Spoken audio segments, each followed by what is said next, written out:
Hello my dear children. Hope this video finds you in good health. So children, today we are going to start with our second lesson in physics, sound. Are you familiar with this topic? No? If then, let us explore. So in this particular module, we'll be mainly discussing the topics: what is sound, how is sound produced, some musical instruments and their vibrating parts. So children, I want you all to be alert and attentive and hope you will enjoy this chapter. Let's start.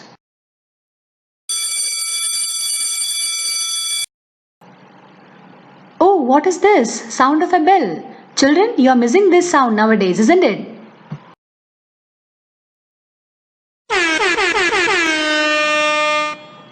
Oh, the sound of a DJ horn. It's so irritating.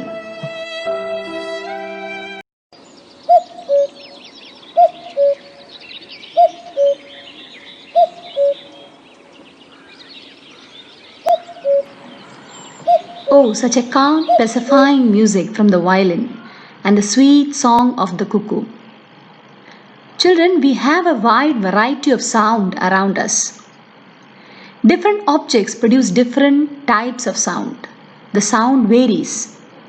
Some are pleasant, some are unpleasant. So children, we have to really thank God who has given us the ability to hear sound.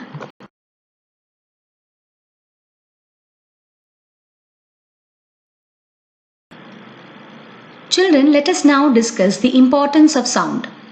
You know that sound plays a vital role in our day-to-day life.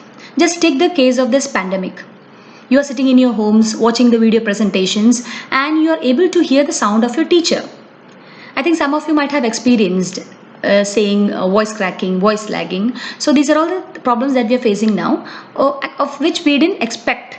Okay, leave it. So what is the importance of sound? There are many and major roles for the sound to play, but some of the importance we are discussing. First is, sound helps us to communicate with each other. People across the world use different types of electronic gadgets, mobile phones, telephones, etc. to communicate with each other. Sound also helps us to entertain. We hear music through different devices and it's so pacifying and we can't imagine a world without it. It's used for signaling. For example, for the alarm clocks that we use in our homes to wake us up, the fire alarms, different sorts of horns, the sound of an ambulance, etc. etc. These are some of the simple systems that we use, or the applications of sound that we use. Sound is used for locating objects. Isn't it, children? You can easily make out that someone is approaching you by just hearing the footsteps. You're playing a hide and seek game. How do you locate your friend? By hearing the voice or by hearing the sound. You're in a railway station. The train is approaching you. The sound becomes high. Okay, so children, these are all the importance of sound. Okay, let us continue. Children, let us come to the point now. What is sound? Just recall the definition of sound that you have studied in your lower classes. Sound is a form of energy that produces a sensation of hearing. So it's a form of energy. And children, when we say that sound is produced by an object. How it is produced, we'll talk in the next slide. So keep in your mind that an object produces sound, or there will be a source producing sound, and this sound will travel through a medium. And this sound will be received on the other side. So you can see an example that is given here, a bell. It's a source that is producing sound, and the sound of this bell will move through a medium. The medium can be air or water or anything, and this sound will be received by a device or by a person on the other end. So these three things you have to keep in mind.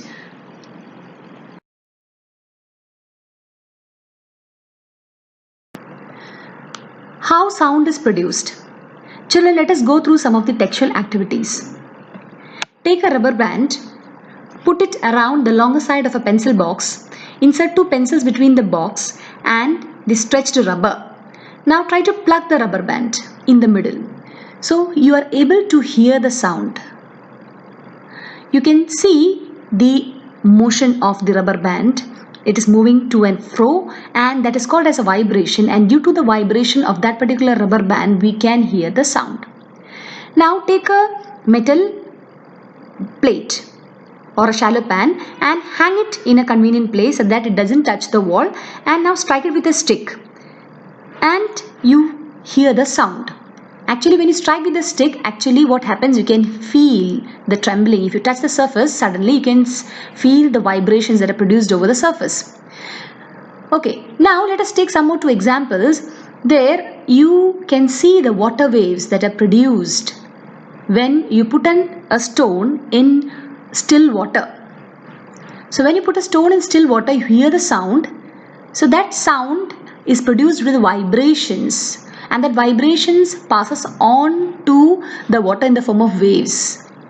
And similarly, when you take a metal dish, put water in it and try to strike it with a spoon, you can see that the vibrations are passed on to the water in the form of waves, and these vibrations produce sound. So in all these examples we see that the object which is vibrating produces sound.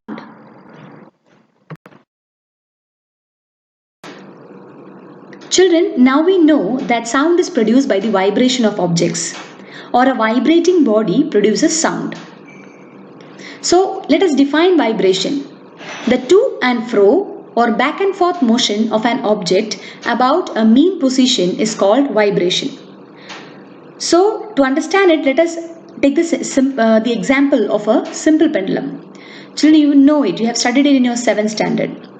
So when you take that metal bob and release it from one end, it moves from one extreme to the other extreme, and that one to and fro motion is counted as one vibration. And finally it comes to rest in the mean position. So here the vibration of the simple pendulum we can see, but in some of the cases we can't see the vibrations, we can just feel it. In the previous examples we saw the vibrations produced in water as waves. We can feel the vibrations produced over the surfaces of instruments, objects. When earthquake is produced, the seismic waves are felt, tremors are felt. Okay children, I hope you understood what do you mean by vibration. The to and fro or back and forth motion of an object about a mean position is called vibration.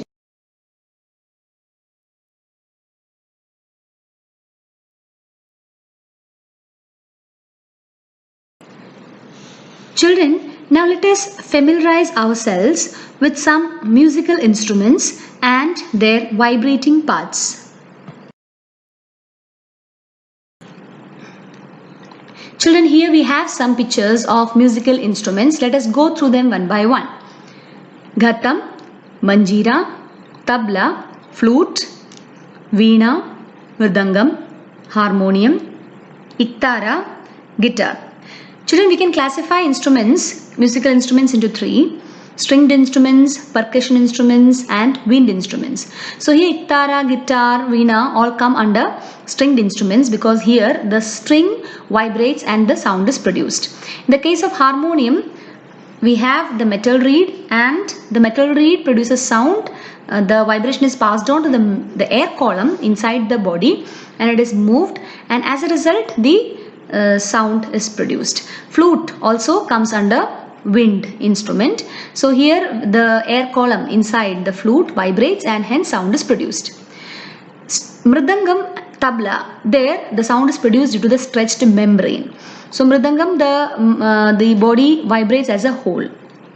Ghatam, manjira, here also these musical instruments, the surface is beaten, or the vibration is produced over the surface and the body vibrates as a whole.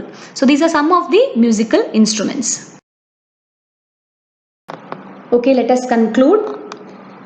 Musical instruments use vibrations of various kinds to produce music. Depending on the kinds of vibrations produced, there are 3 types: stringed, wind and percussion instruments. In string instruments, sound is produced by a vibrating string. Example, violin, guitar, sitar, etc. In wind instruments, sound is produced by the vibrating air column. Example, harmonica, flute, trumpet, etc. Percussion instruments. In percussion instruments, sound is produced by a vibrating skin or stretched membrane. Example, tabla, drums, dholak, etc.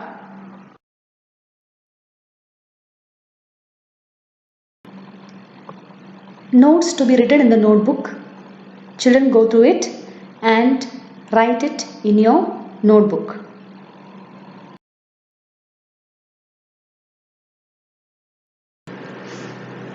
Children, now comes the homework. The name of some instruments are given here: harp, saxophone, drum, viola, grand piano. Identify their vibrating parts. So hope you'll do the homework by the next class. Keep safe. Thank you.